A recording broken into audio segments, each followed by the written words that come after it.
ಸಾವಿರಾರು ಜನರ ಅನ್ನದಾತರು, ತ್ರಿವಿಧ ದಾಸೋಹಿಗಳು ಆದ ಪರಮ ಪೂಜ್ಯರು ಶ್ರೀ ಶ್ರೀ ಶ್ರೀ ಸಚ್ಚಿದಾನಂದ ಮಹಾಸ್ವಾಮಿಗಳು 1947 ಏಪ್ರಿಲ್ 23ರಂದು ರಾಮನಗರ ಜಿಲ್ಲೆ ಮಾಗಡಿ ತಾಲೂಕಿನ ಬಾಳವಾಡಿಯಲ್ಲಿ ಶರಣಶ್ರೀ ಚನ್ನಬಸವಯ್ಯ ಮತ್ತು ಶರಣೆ ಹೊನ್ನಮ್ಮನವರ 5ನೆಯ ಸುಪುತ್ರರಾಗಿ ಜನಿಸಿದರು.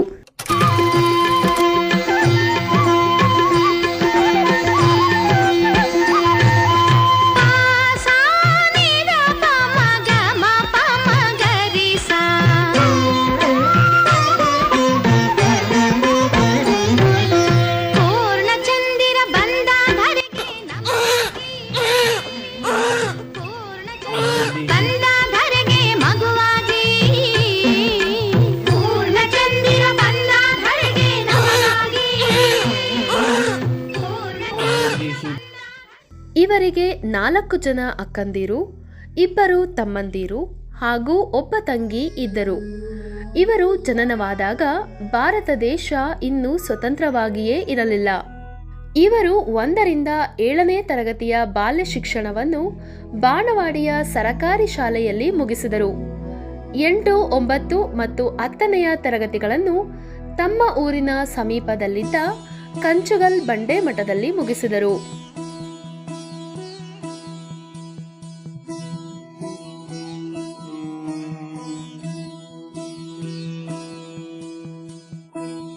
ಇವರು ತಮ್ಮ ಶಾಲೆಯ ಬಳಿ ಸುಮಾರು 10ರಿಂದ 15 ತೆಂಗಿನ ಸಸಿಗಳನ್ನು ನೆಟ್ಟು ಅವುಗಳಿಗೆ ಶಾಲೆಯ ಅಕ್ಕಪಕ್ಕದಲ್ಲಿದ್ದ ಕೆರೆಯಿಂದ ತನ್ನ ಸಹಪಾಠಿಗಳೊಂದಿಗೆ ನೀರು ತಂದು ಹಾಕಿ ಗಿಡಗಳನ್ನು ಪೋಷಿಸುವುದರ ಮೂಲಕ ಆಗಿನ ಕಾಲದಲ್ಲಿ ಪರಿಸರ ಪ್ರಜ್ಞೆಯನ್ನು ಮೆರೆದಿದ್ದರು. ಮಣ್ಣಿನ ಮಗನು ಇವನು ಕೊಡುಗೈದಾನಿ, ಚಿನ್ನದ ಮಗನು ಇವನು ಅದ್ಭುತ ಜ್ಞಾನಿ. ಇವರ ತಂದೆ ಕೃಷಿಕರಾಗಿದ್ದರು.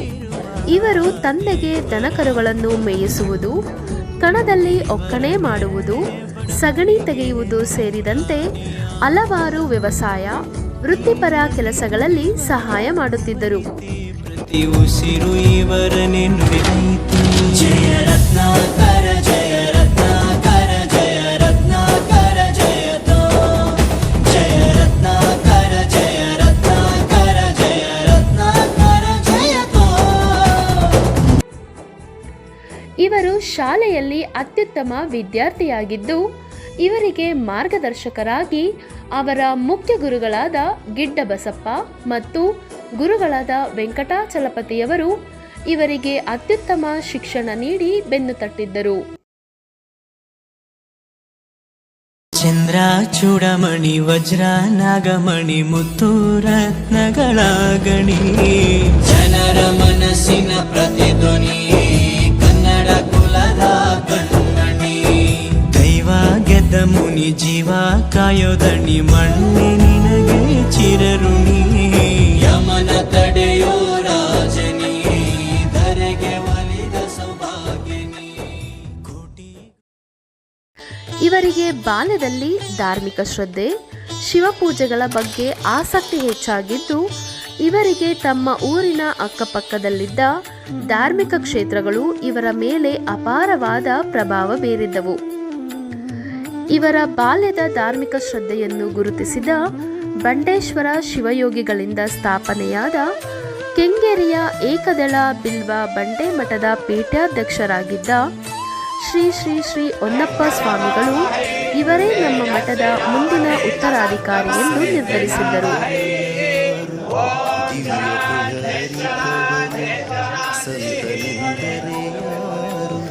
ದಿವ್ಯತೆಯ ಅರಿತವನು ಸರಳತೆಯ ಸೂತ್ರದಲ್ಲಿ ಸುಖವ ಕಂಡವನು, ಸಂತನೆಂದರೆ ಯಾರು? ಇವುಗಳಲ್ಲಿ 1914ರಲ್ಲಿ ಬಳ್ಳಾರಿಯಿಂದ ಪ್ರಕಟವಾಗಿರುವ ಬಸವರಾಜ ಶಾಸ್ತ್ರಿ ವಿರಚಿತ ಶ್ರೀ ಮರಿಸ್ವಾಮಿಗಳ ಜೀವಿತ ಚರಿತ್ರೆ ಎಂಬ ಗ್ರಂಥದಲ್ಲಿ ಶ್ರೀಮಠದ ಪ್ರಸ್ತಾಪವಿದೆ. ಕ್ರಿಸ್ತಶಕ 1850ರಲ್ಲಿ ಅಂದಿನ ಮೈಸೂರು ಸಂಸ್ಥಾನದ ಮುಮ್ಮಡಿ ಕೃಷ್ಣರಾಜ ಒಡೆಯರು ಈ ಮಠಕ್ಕೆ ಶಿಲಾಮಂಟಪದ ನಿರ್ಮಾಣ ಮಾಡಿಸಿ ಗುರುಗಳಿಗೆ ಒಪ್ಪಿಸಿದ್ದರು ಎಂಬ ಶಿಲಾಶಾಸನವು ಕಂಡುಬರುತ್ತದೆ. ಶ್ರೀಮಠದ ಪೀಠಾಧ್ಯಕ್ಷರಾದ ಶ್ರೀ ಶ್ರೀ ಹೊನ್ನಪ್ಪ ಸ್ವಾಮಿಗಳು ಇವರು ತಮ್ಮ ಮಠದ ಮುಂದಿನ ಉತ್ತರಾಧಿಕಾರಿಯಾಗಲು ಸೂಕ್ತ ಎಂದು ಭಾವಿಸಿದ್ದ ಶ್ರೀಗಳು ಇವರಿಗೆ ಬೆಂಗಳೂರಿನ ಬೇಲಿ ಮಠದ ಶ್ರೀ ಶಿವರುದ್ರ ಸ್ವಾಮೀಜಿಗಳ ವೇದ ಪಾಠಶಾಲೆಯಲ್ಲಿ ಉನ್ನತ ವಿದ್ಯಾಭ್ಯಾಸ ಮಾಡಿಸಿದರು. ಅನಂತರ ಈಗಿನ ಚಾಮರಾಜಪೇಟೆಯ ಪಂಪ ಮಹಾಕವಿ ರಸ್ತೆಯ ಶ್ರೀ ಜಯಚಾಮರಾಜೇಂದ್ರ ಸಂಸ್ಕೃತ ಮಹಾವಿದ್ಯಾಲಯದಲ್ಲಿ ಶಕ್ತಿ ವಿಶಿಷ್ಟಾದ್ವೈತ ಪದವಿಯಲ್ಲಿ ಪಾರಂಗತರಾದರು. ಸಂಸ್ಕೃತ ಅಭ್ಯಾಸ ಸೇರಿದಂತೆ ಉನ್ನತ ವಿದ್ಯಾಭ್ಯಾಸ ಮಾಡಿದರು. ಬಸವಾದಿ ಶಿವಶರಣರ ಕಾಲದ ಶ್ರೀ ಬಂಡೇಶ್ವರ ಶಿವಯೋಗಿಗಳು ಕಾಲವಾದ ನಂತರ ಅನೇಕ ಶಿವಶರಣರು ಈ ಮಠಕ್ಕೆ ಗುರುಗಳಾಗಿ ಹೋಗಿದ್ದರು. ಇಲ್ಲಿನ ಹಿರಿಯ ಗುರುಗಳು ಹೇಳುವಂತೆ ನೆಲಮಂಗಲದ ಪವಾಡ ಬಸವಣ್ಣ ದೇವರ ಮಠ ಹಾಗೂ ದೊಡ್ಡೇರಿಯ ಹಿರಿಯ ವಿರಕ್ತ ಮಠಗಳು ಇದೇ ಪರಂಪರೆಯಲ್ಲಿ ಬಂದಿದ್ದಾಗಿ ತಿಳಿಸಿರುತ್ತಾರೆ. 1956ರಲ್ಲಿ ಶ್ರೀ ಶ್ರೀ ಶ್ರೀ ಹೊನ್ನಪ್ಪ ಸ್ವಾಮಿಗಳು ಈ ಮಠದ ಮಠಾಧೀಶರಾಗಿ ಸ್ವೀಕಾರ ಮಾಡಿದ ನಂತರ ಮಠವು ಉತ್ತಮ ಅಭಿವೃದ್ಧಿಯ ಕಡೆ ದಾಪುಗಾಲಿಟ್ಟಿತ್ತು. ದೀನದಲಿತರಿಗೆ ಯಾವುದೇ ಜಾತಿ ಭೇದವಿಲ್ಲದೆ ಆಯುರ್ವೇದಗಳ ಉಪಚಾರ ಮಾಡುವುದು, ಬಂದ ಜನರಿಗೆ ಉಚಿತ ಊಟ ಹಾಗೂ ವಸತಿಗಳನ್ನು ಕಲ್ಪಿಸುವುದು ಇವರ ನಿತ್ಯ ಕಾಯಕವಾಗಿದ್ದವು. ಬಸವಣ್ಣನವರ ಕಾಯಕವೇ ಕೈಲಾಸ ಎಂಬಂತೆ ಯಾವಾಗಲೂ ಕಾಯಕದಲ್ಲಿ ನಿರತರಾಗಿದ್ದರು. ಇಲ್ಲಿನ ಬಾವಿಗಳಿಂದ ಕಪಿಲೆಗಳ ಮೂಲಕ ನಿರಂತರವಾಗಿ ನೀರನ್ನು ತೆಗೆಯುತ್ತಾ ವ್ಯವಸಾಯ ಮಾಡುತ್ತಿದ್ದರು ಎಂದು ತಿಳಿದುಬರುತ್ತದೆ. ಅದ್ಭುತ ಕಾಲಜ್ಞಾನವನ್ನು ಹಾಗೂ ಆಯುರ್ವೇದದಲ್ಲಿ ಅತ್ಯಂತ ನಿಪುಣರಾಗಿದ್ದ ಇವರ ಸೇವೆ ಅಷ್ಟಕ್ಕೆ ಸೀಮಿತವಾಗಿರಲಿಲ್ಲ. ಧಾರ್ಮಿಕ ಕಾರ್ಯಗಳನ್ನು ಕಾಲಕಾಲಕ್ಕೆ ನಡೆಸಿಕೊಂಡು ಬರುತ್ತಿದ್ದ ಇವರು ತಮ್ಮ ಉತ್ತರಾಧಿಕಾರಿಯಾಗಿ 1971ರ ಜೂನ್ 3ರಂದು ಗುರುವಾರ ಪ್ರಾಪ್ತ ಕಾಲ ಶುಭ ಲಗ್ನದಲ್ಲಿ ಶ್ರೀಯುತ ಸಚ್ಚಿದಾನಂದರನ್ನು ಶ್ರೀಮಠದ ಉತ್ತರಾಧಿಕಾರಿಯಾಗಿ ನೇಮಿಸಿದರು. ತದನಂತರ ಶ್ರೀಯುತರು ಶ್ರೀ ಶ್ರೀ ಶ್ರೀ ಸಚ್ಚಿದಾನಂದ ಮಹಾಸ್ವಾಮಿಗಳು ಎಂಬ ನಾಮಧೇಯದಿಂದ ಈ ಮಠದ ಉತ್ತರಾಧಿಕಾರಿಯಾದರು. 1976ರ ಜೂನ್ 17ರಂದು ಚರಮೂರ್ತಿ ಶ್ರೀ ಶ್ರೀ ಶ್ರೀ ಹೊನ್ನಪ್ಪ ಸ್ವಾಮಿಗಳು ತಮ್ಮ 85ನೆಯ ವರ್ಷದಲ್ಲಿ ಲಿಂಗೈಕ್ಯರಾದ ನಂತರ ಈ ಮಠದ ಹಿರಿಯ ಶ್ರೀಗಳಾದರು. ಇವರು ಹಿರಿಯ ಶ್ರೀಗಳಾದ ನಂತರ ಮಠಗಳನ್ನು ಕಟ್ಟುವುದರಲ್ಲಿ ಅತ್ಯಂತ ಕಷ್ಟದ ದಿನಗಳು ಕೂಡ ಎದುರಾಗಿದ್ದು, ಇವರೇ ಸ್ವಂತ ಜಲ್ಲಿ ಹೊಡೆಯುವುದು, ಇಟ್ಟಿಗೆ ತಯಾರಿಸುವುದು ಸೇರಿದಂತೆ ಹಲವಾರು ಕಾರ್ಯಗಳಲ್ಲಿ ಮಗ್ನರಾಗಿ ಮಠವನ್ನು ಅಭಿವೃದ್ಧಿ ಮಾಡುತ್ತಾ ಬಂದರು. ಇವರಿಗೆ ಮಠದ ಕಾರ್ಯಗಳಲ್ಲಿ ಸಂಪೂರ್ಣವಾಗಿ ಸಹಕಾರ ಕೊಟ್ಟವರು ಇವರ ಸಹೋದರಿ. ಇವರು ಮಠಕ್ಕೆ ಬಂದಂತಹ ಭಕ್ತರಿಗೆ ಪ್ರಸಾದ ತಯಾರಿಸಿ ಅನ್ನದಾನ ಮಾಡುತ್ತಿದ್ದಲ್ಲದೆ ಮಠದ ಬೆಳವಣಿಗೆಗೆ ಸದಾ ಶ್ರಮಿಸುತ್ತಿದ್ದರು.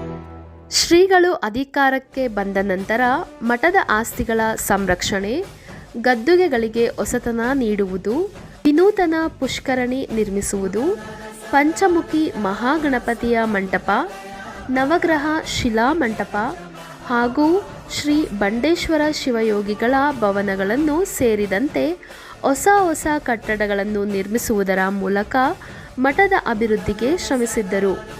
ಇವರಿಗೆ ಗ್ರಾಮೀಣ ಭಾಗದ ವಿದ್ಯಾರ್ಥಿಗಳಿಗೆ ಆಧುನಿಕ ಶಿಕ್ಷಣ ನೀಡುವುದರ ಮೂಲಕ ವಿದ್ಯಾದಾನ ಮಾಡಬೇಕೆಂಬ ಹಂಬಲ ಶುರುವಾಯಿತು. ಶೈಕ್ಷಣಿಕ ಕ್ಷೇತ್ರದಲ್ಲಿ ಕ್ರಾಂತಿಯನ್ನೇ ಮಾಡಿದ ಸಿದ್ಧಗಂಗೆ ಶ್ರೀಗಳಾಗಿದ್ದ ಶ್ರೀ ಶ್ರೀ ಶ್ರೀ ಶಿವಕುಮಾರ ಸ್ವಾಮಿಗಳ ಪ್ರಭಾವವು ಇವರ ಮೇಲೆ ಬೀರಿತ್ತು. ಇಂದು ರಾಜ್ಯದ ಅತ್ಯಂತ ಪ್ರತಿಷ್ಠಿತ ಮಠಗಳ ಸಾಲಿನಲ್ಲಿ ಕೆಂಗೇರಿಯ ಏಕದಳ ಬಿಲ್ವ ಮಠ ಇದೆ ಎಂದಾದರೆ ಇದಕ್ಕೆ ಶ್ರೀಗಳ ನಿರಂತರ ಕಾಯಕವೇ ಸಾಕ್ಷಿ.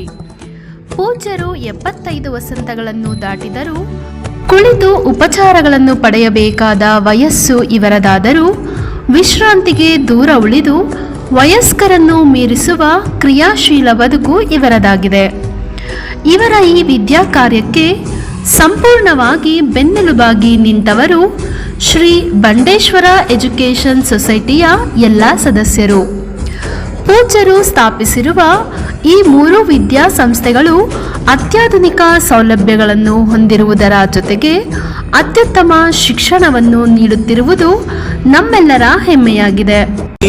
ಜನರ ಮನಸ್ಸಿನ ಪ್ರತಿಧ್ವನಿ ಕನ್ನಡ ಕುಲದ ಕಣ್ಮಣಿ. ದೈವ ಗೆದ್ದ ಮುನಿ ಜೀವ ಕಾಯೋದಣಿ ಅನ್ನದಾಸೋಹಿಗಳು ವಿದ್ಯಾದಾಸೋಹಿಗಳು ಆಗಿರುವ ನಮ್ಮ ಪರಮ ಪೂಜ್ಯರು ಶತವರ್ಷಗಳನ್ನು ಪೂರೈಸಿ ಇನ್ನೂ ಅತ್ಯುತ್ತಮ ಸೇವೆಗಳನ್ನು ಮಾಡಲಿ ಎಂದು ನಾವೆಲ್ಲರೂ ಆಶಿಸೋಣ. ಕಾಯಕವೇ ಕೈಲಾಸ ಅಂದರೂ ಬಸವ, ಅದರಂತೆ ನಡೆದರೂ ನಡೆದಾಡೋ ದೈವ. ಕಾಯಕವೇ ಕೈಲಾಸ ಅಂದರು ಬಸವ, ಅದರಂತೆ ನಡೆದರು ನಡೆದಾಡೋ ದೈವ. ಸಿದ್ಧಗಂಗಾ ಕ್ಷೇತ್ರವೇ ಪೂಜ್ಯರ ಉಸಿರು, ಪ್ರತಿ ಕಲ್ಲು ಹೇಳುತ್ತಿವೆ ಬುದ್ಧಿಯ ಹೆಸರು. ಸಿದ್ಧಗಂಗಾ ಕ್ಷೇತ್ರವೇ ಪೂಜ್ಯರ ಉಸಿರು, ಪ್ರತಿ ಕಲ್ಲು ಹೇಳುತ್ತಿವೆ ಬುದ್ಧಿಯ ಹೆಸರು. ಕಾಯಕವೇ ಕೈಲಾಸ ಅಂದರೂ ಬಸವ, ಅದರಂತೆ ನಡೆದರೂ ನಡೆದಾಡೋ ದೈವ. ಕಾಯಕವೇ ಕೈಲಾಸ ಅಂದರೂ ಬಸವ, ಅದರಂತೆ ನಡೆದರೂ ನಡೆದಾಡೋ ದೈವ.